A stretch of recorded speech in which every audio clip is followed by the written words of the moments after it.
In the winter of 1959, 9 experienced hikers walked into the frozen Ural Mountains of the Soviet Union. They were young, they were strong, they were trained, and they never came back. But what investigators found weeks later still makes no sense.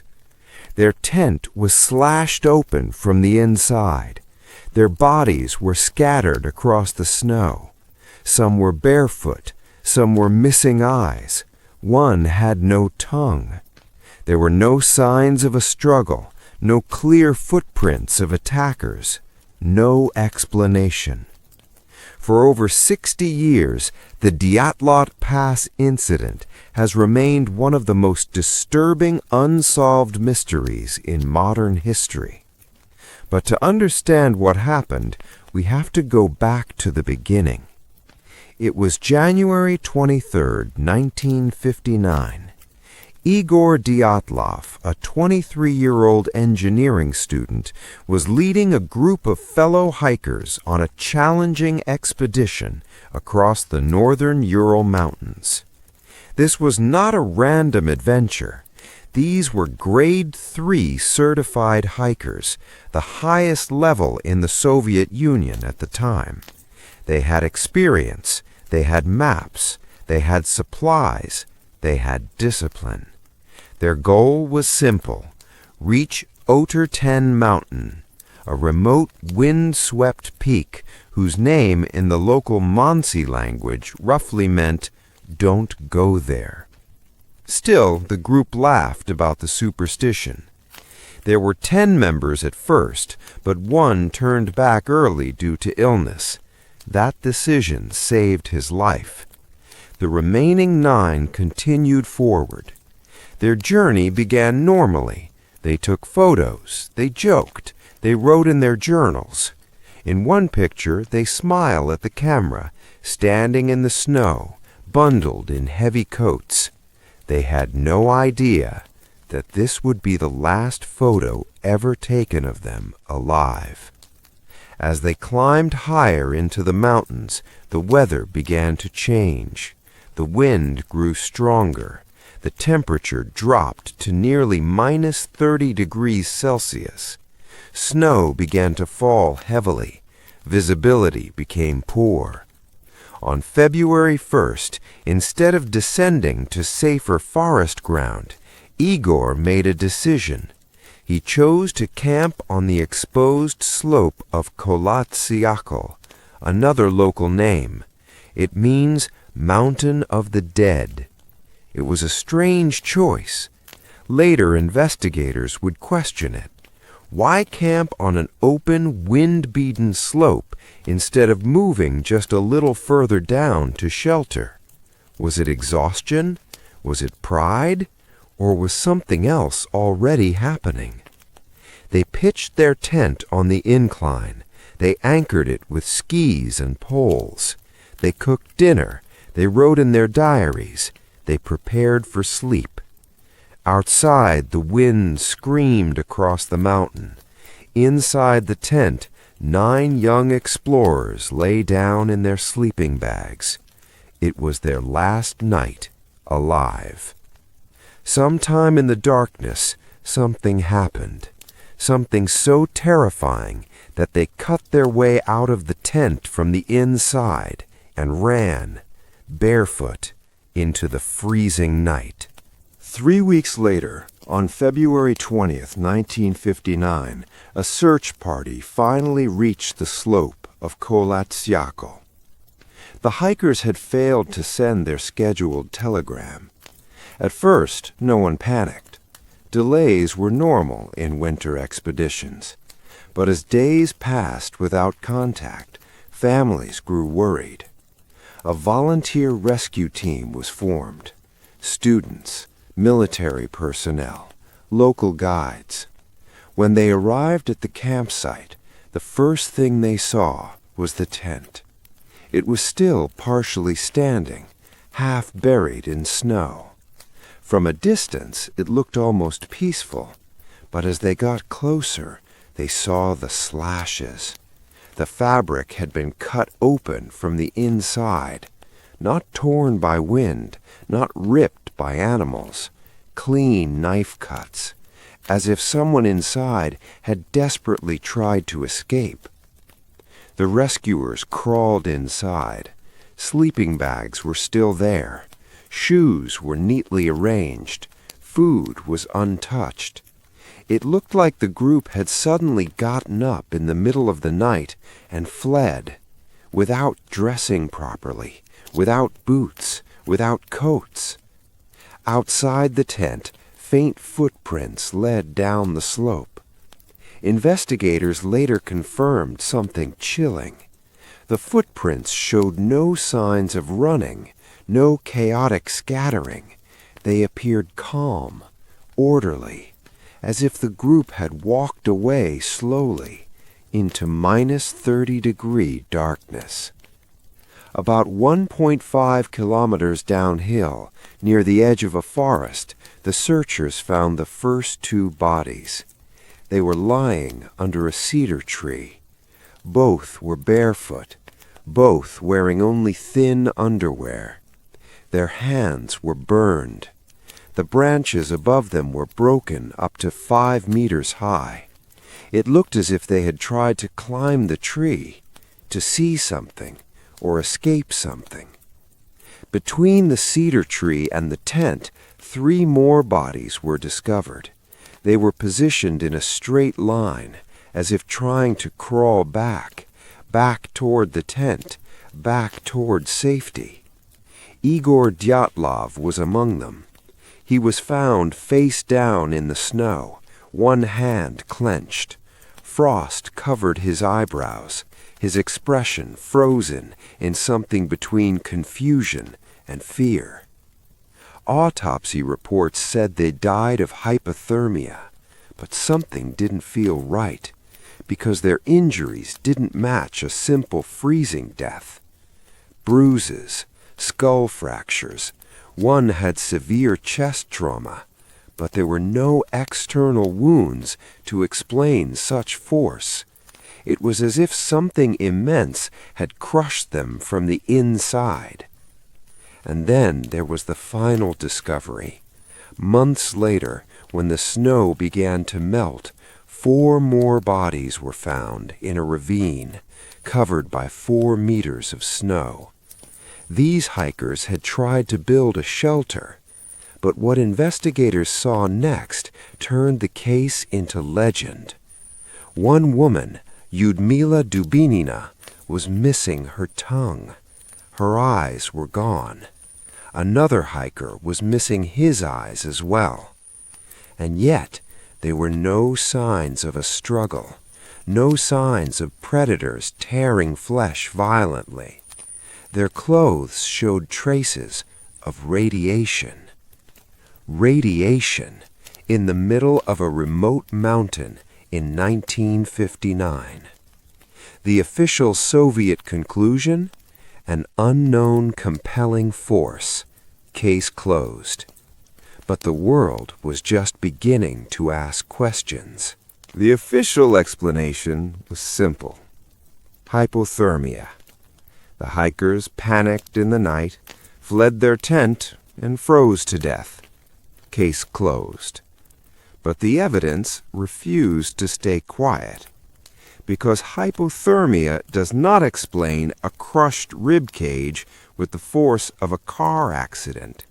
It does not explain a fractured skull without visible external trauma. And it certainly does not explain why experienced hikers would calmly walk into certain death without their boots. So the theories began. The first and most accepted theory today is the avalanche. Investigators reopened the case decades later and suggested that a small slab avalanche may have hit the tent. Not a massive wave of snow, but enough to frighten them. If they believed a larger avalanche was coming, cutting the tent and escaping quickly would make sense. But there are problems. Searchers found no significant avalanche debris. The tent poles were still standing. The slope angle was relatively low, and the footprints remained visible for weeks. In a real avalanche, those prints would be erased instantly. Then there is the paradoxical undressing phenomenon. When people suffer extreme hypothermia, their blood vessels suddenly dilate. They feel a false sensation of heat. Victims begin removing clothing. It explains why some hikers were nearly naked. But again, why leave the tent in the first place? Another theory: military testing. In the late 1950s, the Soviet Union was actively testing secret weapons. Some witnesses in nearby villages reported seeing strange orange lights in the sky that night. Could it have been experimental rockets, acoustic weapons, a blast wave? Some researchers believe a low-frequency sound phenomenon called infrasound may have caused panic. Infrasound can create intense fear, anxiety, even hallucinations.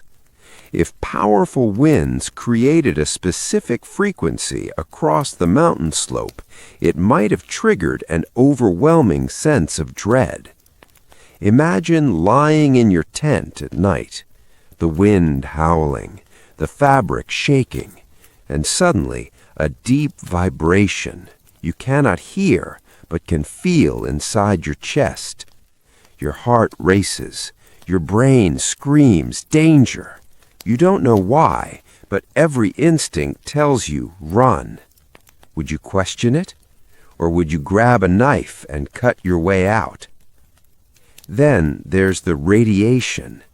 Tests showed abnormal radiation levels on some clothing. Not deadly levels, but unusual. Some of the hikers had previously worked in nuclear facilities.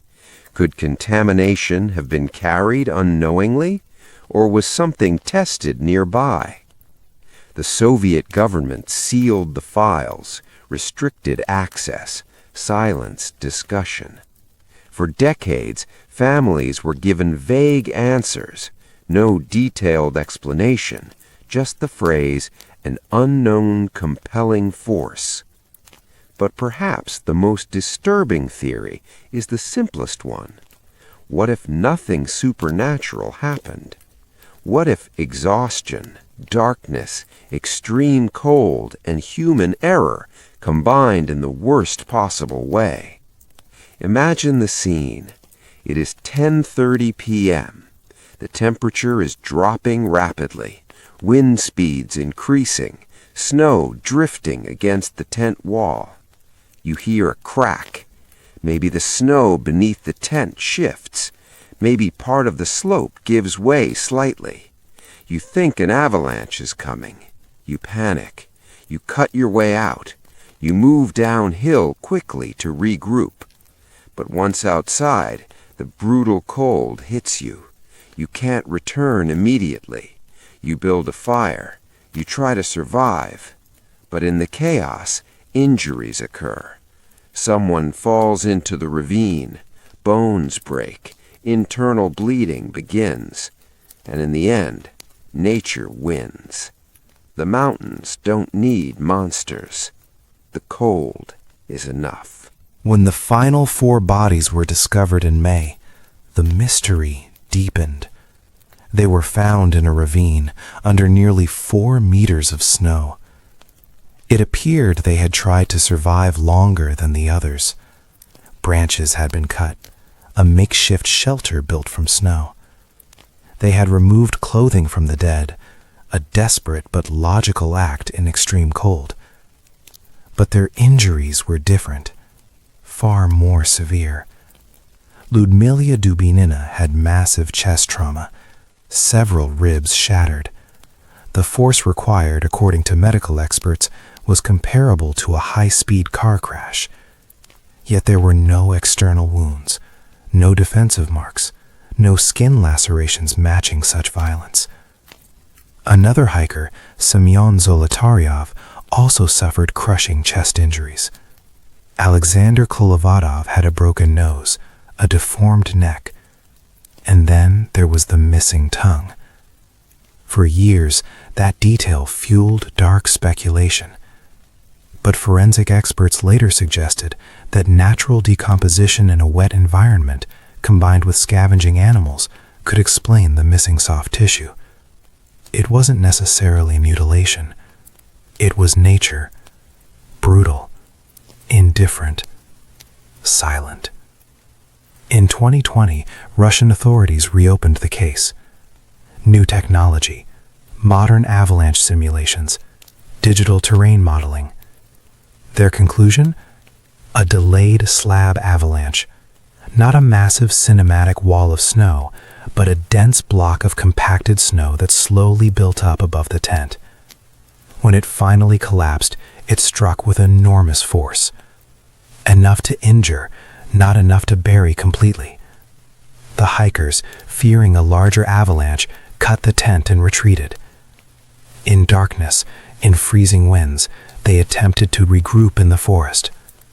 But temperatures dropped below -30, wind chill even lower. Without proper clothing, survival time would have been less than an hour. In the ravine, snow accumulation created a natural compression chamber. As layers built up, the weight of snow pressed down like concrete, crushing ribs, breaking bones, without leaving sharp external wounds. It was not murder, not aliens, not secret weapons. It was physics. But here is the part that still unsettles people. Even if the avalanche theory explains the injuries, it does not erase the fear. 9 experienced hikers did not simply freeze. They faced something terrifying enough to abandon safety. Imagine the moment. You wake up to pressure against the tent wall, snow pushing inward, the fabric bending, the wind roaring like a living creature. You believe death is seconds away. You act instantly. No time for boots. No time for planning. Only instinct. Outside, visibility near zero. The forest below looks like shadow. You move toward it together. But once there, the realization sets in. The tent still stands behind you. Your supplies remain inside. And the cold begins its slow work. First numbness, then confusion, then paradoxical warmth. You make mistakes. Small ones, deadly ones. One by one, the mountain claims you, not with violence, but with patience. In the end, there were no monsters on Kolatsiak. Only wind, only snow, only human vulnerability. The Dyatlov Pass Incident reminds us of something uncomfortable. Nature does not hate us. It does not target us. It simply does not care. And sometimes, that is far more terrifying. Years later, the photographs were released to the public. Black and white images, frozen smiles, snow-covered slopes, young faces laughing into the wind. They were not reckless thrill-seekers. They were disciplined, organized, careful. Igor Dyatlov was known for being cautious, meticulous. He kept detailed journals, mapped every route, calculated risks. And yet, even the best preparation cannot control everything. There is something deeply human about this story, because it is not about mystery alone. It is about decision-making under fear, about how quickly calm can turn into chaos, about how thin the line is between confidence and catastrophe. Imagine yourself there. You trust your leader. You trust your training. You trust your equipment. And then suddenly, something feels wrong. A sound, a pressure, a shift in the snow. You don't have perfect information. You don't have time. You only have instinct. And sometimes instinct saves us, but sometimes it leads us into the storm. The Dyatlov hikers did not die because they were foolish. They died because they were human, because fear moves faster than logic, because nature gives no warnings. Even today, experienced mountaineers say that mountains have personalities, not supernatural ones, but moods. Weather changes in minutes. Wind patterns create strange sounds. Snow shifts silently beneath your feet. A place can feel safe at sunset and deadly by midnight. And when you are isolated, cold, exhausted, your mind becomes another enemy. Hypothermia does not just freeze the body. It clouds judgment. It distorts perception. It creates false confidence. Victims sometimes sit down calmly, believing they are resting. They never stand up again. Perhaps the most haunting part of this story is not how they died. It is how close they were to survival. If they had waited, if the avalanche fear had passed, if they had returned to the tent immediately. Small decisions, huge consequences. The mountain still stands there today. Wind still moves across Kolatsiako. Snow still falls in winter. Hikers still pass through. And nothing supernatural has ever been confirmed. No secret weapon, no creature, no conspiracy proven. Just cold mathematics. Temperature, wind speed, human reaction. But even with the official explanation, the story lingers, because deep down we know something uncomfortable. We like to believe we are in control, that planning guarantees safety, that experience protects us. But the Dyatlov Pass Incident reminds us control is fragile, and sometimes all it takes is one sound in the dark. 9 hikers left for an adventure. Only one turned back. The only survivor was the one who chose not to continue.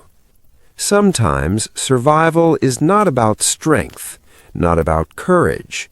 It is about timing, about turning back when something feels wrong. In 1959, the Mountain of the Dead claimed 9 lives, not with evil, not with hatred, but with indifference. And maybe that is why this story still chills us, because the greatest force on that mountain was not mystery, it was nature. Silent, patient, unstoppable.